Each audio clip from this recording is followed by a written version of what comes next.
నమస్తే, welcome to our channel. నేను గిరిజ. ఇవాళ మనతో పాటు మన స్టూడియోలో ఉన్నటువంటి గెస్ట్ అయితే వెరీ స్పెషల్ అని నేను చెప్తాను. మల్లికార్జునరావు గారు హ్యాండ్ రైటింగ్ స్పెషలిస్ట్ అనమాట. సో సార్తో మాట్లాడి మరిన్ని విషయాలు తెలుసుకునే ప్రయత్నం చేద్దాం. సార్ నమస్కారం. నమస్తే అండి. సార్ ఎలా ఉన్నారు? బాగున్నా అండి. సార్, సొసైటీలో మీకు చాలా పేర్లు ఉన్నాయి. డాక్టర్, ఫోటోగ్రాఫర్, టీచర్, ఇప్పుడు దీంతో పాటు హ్యాండ్ రైటింగ్ ఎక్స్పర్ట్ అనేసి. సో ఇందులో మెయిన్ ఏ యాంగిల్లో చూడాలి మిమ్మల్ని అంటారు? నేను యాక్చువల్గా హ్యాండ్ రైటింగ్ ఎక్స్పర్ట్ అని అనొచ్చు. క్యాలిగ్రాఫర్ అంటారు ప్రొఫెషనల్గా అయితే. ఇంకొక కోణంలో గ్రాఫాలజిస్ట్ అని ఇంకో పదం ఉంది, గ్రాఫోథెరపిస్ట్ అని ఇంకో పదం ఉంది. సో నాకు బాగా ఇష్టమైన పదం గ్రాఫోథెరపిస్ట్. నేను యాక్చువల్గా గ్రాఫోథెరపిస్ట్ని. గ్రాఫోథెరపీ అంటే ఏంటంటే చేతిరాతలో చిన్న చిన్న మార్పులు చేసి మనస్తత్వంలో మార్పులు తీసుకురావడాన్ని గ్రాఫోథెరపీ అంటారు. ఓకే. సో లైఫ్ని డిసైడ్ చేసేది అన్నమాట విత్ హ్యాండ్ రైటింగ్. సో మరి ఇన్ని ప్రొఫెషన్స్ ఉండగా ఈ హ్యాండ్ రైటింగ్ స్కిల్ని మాత్రమే ఎందుకు చేసుకున్నారు అంటే ఏం చెప్తారు? నేను బిగినింగ్లో ఒక టీచర్గా జాయిన్ అయ్యాను.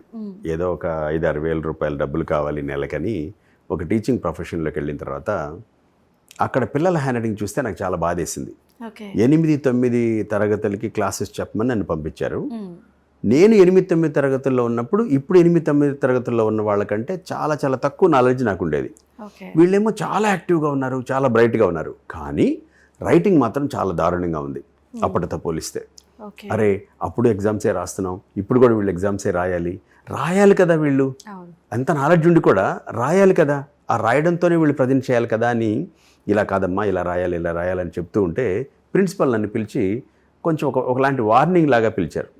ఇదేంటి మీకు ఇచ్చిన సబ్జెక్ట్ వేరు, మీరేమో వాళ్ళ రైటింగ్ కరెక్ట్ చేస్తున్నారు అని. తర్వాత అదే ప్రిన్సిపల్ నన్ను పిలిచి, మీరు చెప్పే సబ్జెక్ట్ చెప్పడానికి చాలామంది ఉన్నారు, కానీ హ్యాండ్ రైటింగ్ ఎవరికి తెలియట్లేదు, మీరు బాగా కరెక్ట్ చేస్తున్నారు, why don't you teach handwriting itself అని ఒక చిన్న క్లూ ఇచ్చారు ఆయన నాకు. Headmaster. చిన్నప్పటి నుంచి నాకు ఎందుకో అది ఉంది కాబట్టి నేను మెల్లగా దాన్ని షైన్ చేసి చాలా రోజుల తర్వాత ఒక హ్యాండ్ రైటింగ్ ఎక్స్పర్ట్గా, గ్రాఫోథెరపిస్ట్గా నేను సెటిల్ అయిపోయాను. ఓకే. సో ఏ వర్క్ మనం చేసినా సరే మనం అందులో డెవలప్ అయ్యాము అంటే దానికి బ్యాక్ ఎండ్ ఖచ్చితంగా ఒక గురువు అనేది వాళ్ళు ఉంటారు కదా. సో అలా మీకు ఎవరైనా గురువు ఉన్నారా? నాకు హ్యాండ్ రైటింగ్లో బాగా రాయని స్టూడెంట్ ఒక గురువు, బాగా చెప్పని టీచర్ ఒక గురువు, పట్టించుకొని పేరెంట్స్ ఒక గురువు. ఇలాంటి వాళ్ళ వల్ల నేను ఈ హ్యాండ్ రైటింగ్ ప్రొఫెషన్లోకి వచ్చి ఎవరైనా చూడాలి కదా ఈ హ్యాండ్ రైటింగ్ని, దీన్ని ఎవరైనా పట్టించుకోవాలి కదా అని చెప్పి నన్ను నేనే మోల్డ్ చేసుకున్నాను 90%. ఇంకో 10% ఖచ్చితంగా మన గురువులు ఉండాలి కాబట్టి బార్ట్ బాగెట్ అని ఒక ఆయన ఉన్నారు, డాక్టర్ ఎరికా క్యారోస్ అని ఆవిడ చాలా ఫేమస్ హ్యాండ్ రైటింగ్ అనలిస్ట్, యూఎస్లో ఉంటారు వీళ్ళు.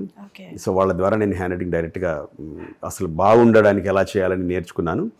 అలాగే డాక్టర్ యండమూరి వీరేంద్రనాథ్ గారు వెన్నెల్లో ఆడపిల్ల అనే పుస్తకం చదువుతూ ఉంటే చేతి రాతను బట్టి మనస్తత్వాన్ని తెలుసుకోవచ్చు అని ఆ రేవంత్ ఒక క్యారెక్టర్ ఉంటుంది దాంట్లో. ఆ అమ్మాయి తప్పించుకొని తిరుగుతూ ఉంటుంది, నన్ను కనుక్కో చూద్దామని. ఆ అమ్మాయి హ్యాండ్ రైటింగ్ ఎక్కడో దొరుకుతుంది వీడికి. సో దాన్ని యండమూరి గారు హ్యాండ్ రైటింగ్ని బట్టి ఒక మనిషి మనస్తత్వాన్ని ఎలా తెలుసుకోవాలో ఒక సబ్జెక్ట్ లాగా రాసి ఆ పుస్తకానికి ఒక అనుబంధం లాగా గ్రాఫాలజీ అనే పుస్తకాన్ని వేశారు. అప్పటికి నాకు హ్యాండ్ రైటింగ్ని బట్టి మనస్తత్వాన్ని తెలుసుకోవడం అనేది తెలియదు. హ్యాండ్ రైటింగ్ బాగా రాయాలి, అందంగా రాయాలి, చాలా ఆర్టిస్టిక్గా రాయాలి అనే ఉండేవాడిని. ఓహో ఇదేదో కొత్త యాంగిల్ ఒకటి ఉంది, చాలా బాగుంది అని గురుగారి దయ వల్ల నేను ఈరోజు ఒక పెద్ద హ్యాండ్ రైటింగ్ ఎక్స్పర్ట్గా నేను సెటిల్ అవ్వగలిగాను. Very nice sir. So sir, మరి మనకి ఇప్పుడైతే సమ్మర్ నడుస్తుంది, చాలా ఎంజాయింగ్గా చిల్ అవుతూ ఉన్నారు, యూత్ అవ్వచ్చు, పెద్దవాళ్ళు, పిల్లలు. సో హ్యాండ్ రైటింగ్ అనగానే ఎస్పెషల్లీ ఎగ్జామ్స్ రాసే వాళ్ళకి, అంటే kids 10th, inter, also degree, so వాళ్ళకి must and should handwriting బాగుంటేనే మార్క్స్ బాగా పడతాయి. అది నమ్మాల్సిన సత్యమే అనమాట.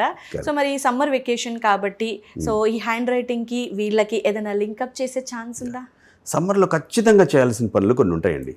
తాటి ముంజలు తినాలి, మామిడి పళ్ళు తినాలి, హ్యాండ్ రైటింగ్ ఇంప్రూవ్ చేసుకోవాలి. ఈ లిస్ట్లో అంటే మ్యాథమెటిక్స్ సరిగా లేకపోయినా, గ్రామటికల్ స్కిల్స్ ఇంగ్లీష్లో సరిగా లేకపోయినా ఎలా సరి చేసుకోవాలో వాటిలో ఖచ్చితంగా పెట్టవలసిన లిస్ట్లో ఒకటి హ్యాండ్ రైటింగ్ ఇంప్రూవ్ చేసుకోవాలి అని. ఎందుకంటే ప్రత్యేకంగా హ్యాండ్ రైటింగ్ కోసం దృష్టి పెట్టే స్కూల్స్ చాలా తక్కువ ఉంటాయి, చాలామంది పేరెంట్స్కి తక్కువ విషయాలు తెలిసి ఉంటాయి. అందుకని సమ్మర్ వెకేషన్లో ఖచ్చితంగా వాళ్ళు ఆ హ్యాండ్ రైటింగ్ మీద కొంచెం దృష్టి సాధించాలి. ఓకే. కొంచెం దృష్టి సారించాలి. ఓకే. సో సార్ అంటే హ్యాండ్ రైటింగ్ అంటే ప్రీవియస్లో బాగా రాసేవాళ్ళు హ్యాండ్ రైటింగ్ అనేది ఇంప్రూవ్మెంట్ ఉండేది. సో అంటే నేను చూసినంత వరకు 90s కిడ్స్ ఆ టైంకి. ఇప్పుడంతా ల్యాప్టాప్స్, మొబైల్స్, స్క్రీనింగ్, వీడియోలో మనకి క్లాసెస్ అవ్వటం, జూమ్ క్లాసెస్, వీటి వల్ల అంత ఫింగర్ టిప్స్ మీద నడిచిపోతుంది. మరి ఇక్కడ పేరెంట్స్కి కానీ పేరెంట్స్ వాళ్ళ వర్క్స్లో బిజీ, పిల్లలు వాళ్ళ వర్క్స్లో బిజీ. మరి ఈ అటాచ్మెంట్ హ్యాండ్ రైటింగ్ లింకప్ ఏదైనా ఉంటుందా? మీరు అడిగిన క్వశ్చన్లోనే చాలా సమాధానం ఉందండి. ఈ ల్యాప్టాప్స్ వల్ల, మొబైల్ ఫోన్స్ వల్ల, ఇంటర్నెట్ వల్ల వీళ్ళు చేతి రాతకి కొంచెం దూరం అయిపోతూ ఉన్నారు. మళ్ళీ జనవరి, ఫిబ్రవరి వచ్చేసిందంటే ఎగ్జామ్స్ మొదలైపోతాయి. కానీ ఒక్కసారిగా రాయాలి అంటే అది అయ్యే పని కాదు. బిగినింగ్ నుంచి నేనేం చెప్తానంటే, ఎగ్జామ్కి ప్రిపేర్ అయ్యేటప్పుడు చదువుకున్న తర్వాత మళ్ళీ వాళ్ళు బాగా చదివి మళ్ళీ కొన్ని రాని వాటిల్ని మళ్ళీ డిస్కస్ చేసి మళ్ళీ కొంచెం బాగా చదివి ఎగ్జామ్ డైరెక్ట్గా వెళ్ళిపోతున్నారు. అలా కాదు, చదివిన తర్వాత రాయాలి, రాసిన తర్వాత మళ్ళీ చదవాలి, చదివిన తర్వాత రాయాలి. ఇది సైకిల్ అనమాట. ఎగ్జామ్ ప్రిపరేషన్ సైకిల్లో ఆ రాయడం అనేది మిస్ అయిపోతున్నారు పిల్లలు. టీచర్స్, పేరెంట్స్ కూడా ఏంటంటే ఇంకా ఎక్కువ చదువు, ఇంకా ఇంత మెటీరియల్ ఇస్తాను, రెఫరెన్స్ బుక్స్ ఇస్తాను అని ఇంకా ఎక్కువ కోచింగ్ ఇప్పిస్తున్నారు, జూమ్ సెషన్స్ పెట్టిస్తున్నారు, పర్సనల్గా కోచింగ్ ఇప్పిస్తున్నారు. కానీ ఆ రాయడం అనే పార్ట్ మిస్ అయిపోతున్నారండి. పిల్లల చేత ఖచ్చితంగా చదివినంత రాయించాలి. రాయించినప్పుడు 3 లాభాలు జరుగుతాయి. ఒకటి, చదివిందంతా నాకు గుర్తొస్తోందా లేదా అని తెలుస్తుంది. 2, ఆ రాసింది నేను కరెక్ట్గా రాయగలుగుతున్నానా లేదా తెలుస్తుంది. 3, ఇచ్చిన టైంలో స్పీడ్గా రాయగలుగుతున్నానా లేదా చెక్ చేసుకోవడానికి ఉపయోగపడుతుంది.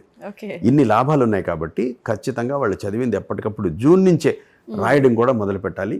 ఆ రాయడం వల్ల ఆ చేతి రాత రాస్తూ ఉన్నప్పుడు ఆ స్ట్రోక్ వాళ్ళు ఏదైతే ఇస్తారో వాళ్ళు అక్కడ ఆ స్ట్రోక్కి మైండ్కి ఒక అద్భుతమైన లింక్ దొరుకుతుంది. అప్పుడు మెమరీ ఎక్కువగా అవుతుంది. రిటైన్ అంటాం మనం, వాళ్ళు రిటైన్ చేసుకోవడానికి అవకాశం ఉంటుంది. స్టాన్ఫోర్డ్ యూనివర్సిటీలో 2017లో ఒక రీసెర్చ్ జరిగింది.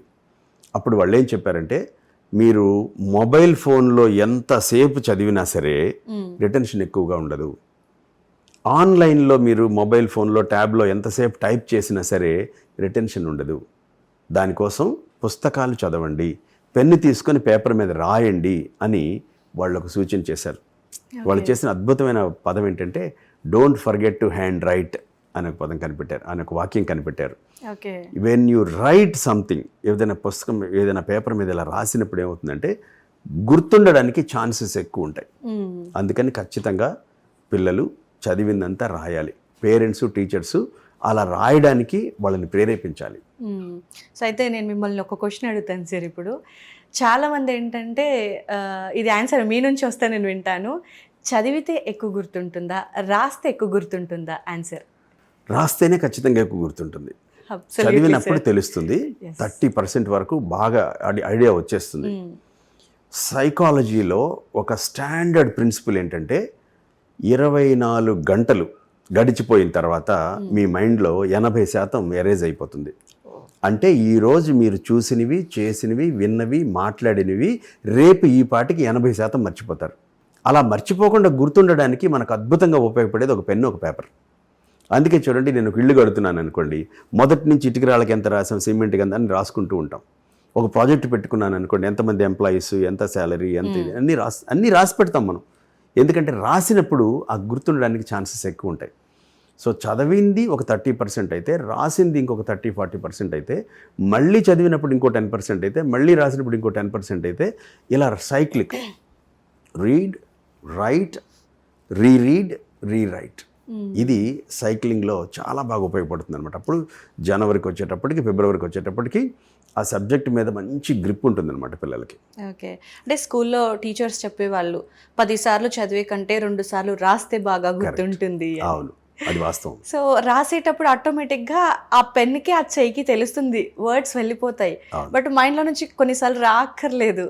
అది నేను ఎక్స్పీరియన్స్ చేస్తున్నాను సార్. పెద్ద ఆవిడ వచ్చారు నా దగ్గరికి, వచ్చి, సార్ నాకైతే రైటింగ్ ఏం లేదు కదా, పిల్లలకి నేర్పించండి అన్నారు. లేదమ్మా మీరు కూడా రాయండి అని చెప్పాను. ఎందుకంటే మెడిటేషన్ చేస్తే ఎంత ఫలితం వస్తుందో హ్యాండ్ రైటింగ్ రాస్తే కూడా సరిగ్గా అంత ఫలితం వస్తుంది. మీరు చేత్తో రాస్తూ ఉన్నప్పుడు ఏదైనా ఒక మ్యాటర్ చూసైనా, లేదంటే మైండ్లో నుంచి అయినా ఏదైనా రాస్తున్నప్పుడు, అలా రాస్తూ ఉన్నప్పుడు మెదడు ఇంకొక పని చేసే అవకాశం లేదు.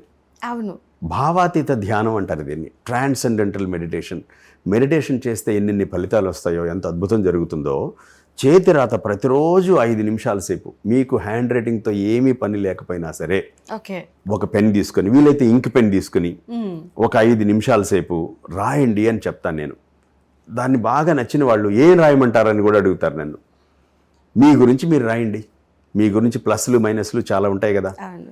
మీ పేరెంట్స్కి ఏమి నచ్చట్లేదు, మీ పిల్లలకి ఏమి నచ్చట్లేదు, ఫ్రెండ్స్కి ఏమి నచ్చట్లేదు, ఏమి నచ్చుతోంది, ఇవన్నీ పాయింట్లు రాస్తే మనల్ని మనం ప్రక్షాళన చేసుకున్నట్టు ఉంటుంది.